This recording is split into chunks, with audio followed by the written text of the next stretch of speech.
देखो ये क्वेश्चन खुशी ने मेरे से पूछा, लेकिन सारे बच्चे इसे देखेंगे और खुशी तुम तो जरूर इसे अच्छे से समझने की कोशिश करोगी। सिंपल है बस, हाँ डिफरेंट है। देखो यहाँ पर एफ एक्स की वैल्यू आपको दे रखी है मोड ऑफ कॉस एक्स, है ना, मोड ऑफ कॉस एक्स। और ये 4 ऑप्शन दे रखे हैं और इसमें से किसी एक ऑप्शन को सही बताना है।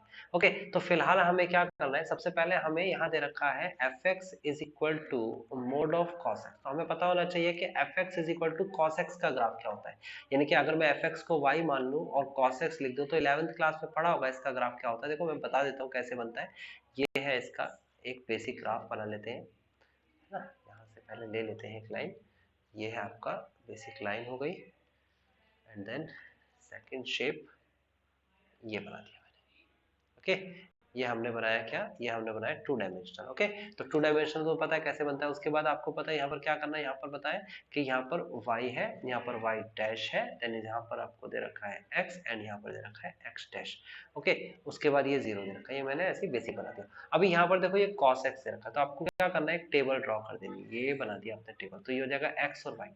x की वैल्यू अगर मैं 0 रखता हूँ तो y की वैल्यू 1 आएगी। x की वैल्यू अगर मैं पाई बाई 2 90 डिग्री रखता हूँ तो कितना आ जाएगा 0।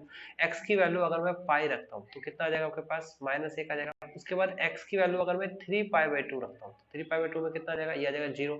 x की वैल्यू अगर मैं 2 पाई रखता हूँ तो कितना आ जाएगा आपके पास 1। तो ये आपका फ्लो है कि x की वैल्यू 0 पे y बराबर 1। तो देखो 0 पे x बराबर 0, ये x एक्सिस है, और y बराबर 1 मैं यहाँ ले लेता हूँ, तो ये 1 आ गया।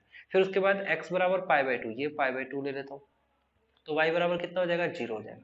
फिर उसके बाद x की वैल्यू यहाँ पर पाई ले लेता हूँ, तो पाई की वैल्यू पे क्या आ जाएगा, माइनस का एक आएगा, तो नीचे की तरफ लेना पड़ेगा, है ना, माइनस का एक तो नीचे होता है। फिर उसके बाद आ जाएगा आपके पास x की वैल्यू 3 पाई बाई 2, और 3 पाई बाई 2 पे क्या आ जाएगा आपके पास, यहाँ हो जाएगा 0।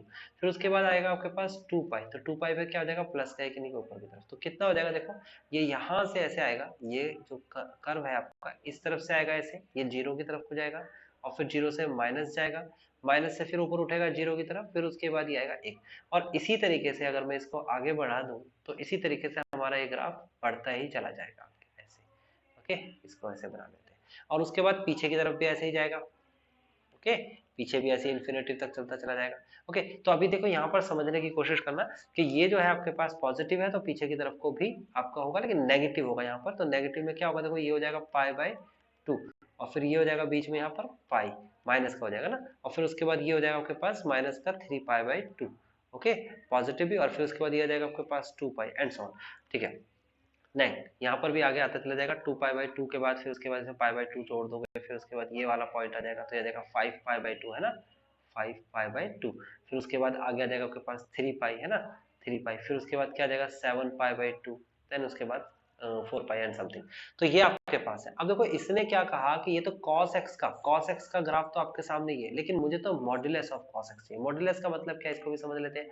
ये निशान जो है जिसे हम एब्सोल्यूट वैल्यू कहते हैं, एब्सोल्यूट वैल्यू। तो एब्सोल्यूट वैल्यू का मतलब क्या होता है कि इसके अंदर अगर नेगेटिव का 2 है तो भी पॉजिटिव का हो जाएगा, और पॉजिटिव का 2 है तो भी पॉजिटिव, अल्टीमेटली तो पॉजिटिव होगा, संख्या वही रहेगी बस पॉजिटिव में हो जाएगी। तो यहाँ पर पॉजिटिव का मतलब क्या हुआ, देखो यहाँ पर जो नीचे की तरफ को ये नेगेटिव में जा रहा है ना, देखो नीचे नेगेटिव, देखो क्या चीज पॉजिटिव में है आपका, देखो एफ एक्स मतलब कि ये फंक्शन जो है ना, ये वाला फंक्शन, देखो ये एफ एक्स है ना, ये वाला ये तो वाई होता, ये देखो वाई की वैल्यू। तो नीचे वाला नेगेटिव, जो नेगेटिव आ रहा है ये वाला हिस्सा ही नहीं होगा, यानी कि नीचे वाला ये पोर्शन जो है जो नीचे की तरफ को जा रहा है ये ऊपर की तरफ टर्न कर जाएगा, क्योंकि संख्या तो वही रहेगी, बस ये ऊपर की तरफ टर्न कर जाएगा। नीचे वाला हिस्सा क्या हो जाएगा, ऊपर की तरफ टर्न कर जाएगा। ओके, तो ये कुछ ग्राफ ऐसे बनेगा, यहाँ पर ऐसे आएंगे, देन फिर उसके बाद ये इस तरफ से ऐसे जाएगा ऊपर की तरफ से, देन यहाँ से भी ऊपर की तरफ से जाएगा। ऊपर तो ऊपर वाला है ही, लेकिन नीचे वाला भी ऊपर की तरफ को ही टर्न करेगा, क्योंकि इसे पॉजिटिव ही लेना है, संख्या सेम है बट पॉजिटिव लेना है। तो नीचे वाला जो ग्राफ था वो हट ही जाएगा, देखो ये मैंने हटा ही दिया, नीचे की जरूरत ही नहीं पड़ी। ओके, तो बेसिकली ये हमारा मॉड्यूलस ऑफ cos x का ग्राफ होता है। अब देखो अगर ये ग्राफ है तो कहां तक जा रहा है, ये तो इन्फिनिटी तक जा रहा है यहाँ भी, और इन्फिनिटी तक जा रहा है, इसका मतलब ये हुआ कि ये कंटिन्यूअस है, इट इज कंटिन्यूअस। तो ये कंटिन्यूअस तो है, यस ओके। तो इसका मतलब इसने कहा कि कंटिन्यूअस है, तो इसका मतलब ऑप्शन नंबर ए में बी में दे रखा है कंटिन्यूअस, और ये कहता है सी में कंटिन्यूअस। ठीक है, यहाँ तक की बात तो क्लियर है। अब आगे बढ़ जाते हैं, कंटिन्यूअस तो है, लेकिन अभी यहाँ पर बात करते हैं डिफरेंशिएबल की। तो देखो यहाँ पर एक पॉइंट आ गया, यहाँ पर ये क्या आ गया, इसे कहते हैं पॉइंट। और जहां पर भी पॉइंट आ जाए ना, किसी कर्व में अगर पॉइंट आ जाए तो वो डिफरेंशिएबल नहीं होता। अब इसको कैसे समझेंगे, देखो डिफरेंशिएबिलिटी क्या होती है, यानी कि डिफरेंशिएशन है ना, से बनाया ना, डिफरेंशिएबिलिटी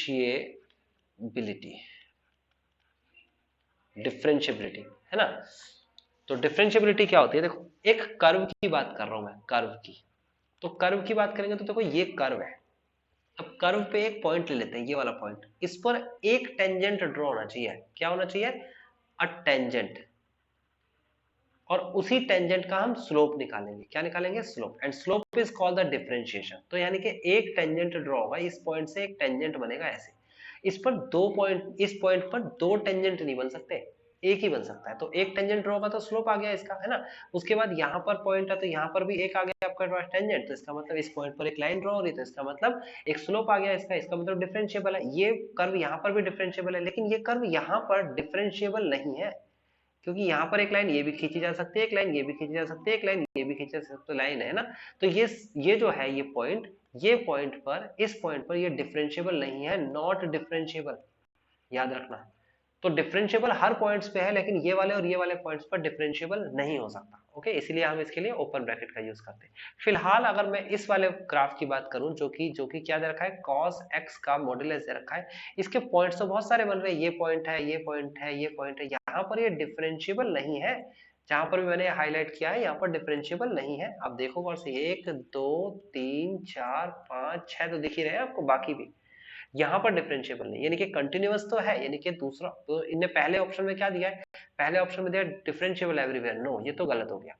दूसरे में और तीसरे में बात करते हैं, दूसरे में कहता है कंटिन्यूअस तो है, यहाँ पर भी कंटिन्यूअस है, लेकिन डिफरेंशिएबल नहीं है। अब डिफरेंशिएबल नहीं है, लेकिन ये पूछ रहा है कहाँ नहीं है, तो मैंने बता दिया ना कहाँ नहीं है। देखो ये π/2 है, ये 3π/2 है, ये 5π/2 है, ये 7π/2 है। कहीं ना कहीं ओड नंबर दिख रहा होगा आपको, यहाँ पर डिफरेंशिएबल है पाई पे, 2π पे भी है। तो अगर मैंने n की जगह पर कोई इंटीजर रखा, सपोज z की वैल्यू 1 रख दी, z मतलब इंटीजर ना, बिलोंग्स टू, तो यानी कि यहाँ पर पाई आ गया, और ये कहता है नॉट डिफरेंशिएबल एट पाई, नहीं ये तो नहीं है, पाई पर तो डिफरेंशिएबल है। देखो ना, ये वाला पॉइंट बन रहा है, यहाँ पर एक टेंजेंट बन रहा है, यहाँ पर एक टेंजेंट बन रहा है, ये टेंजेंट यहाँ से टच कर दो, ठीक है ना।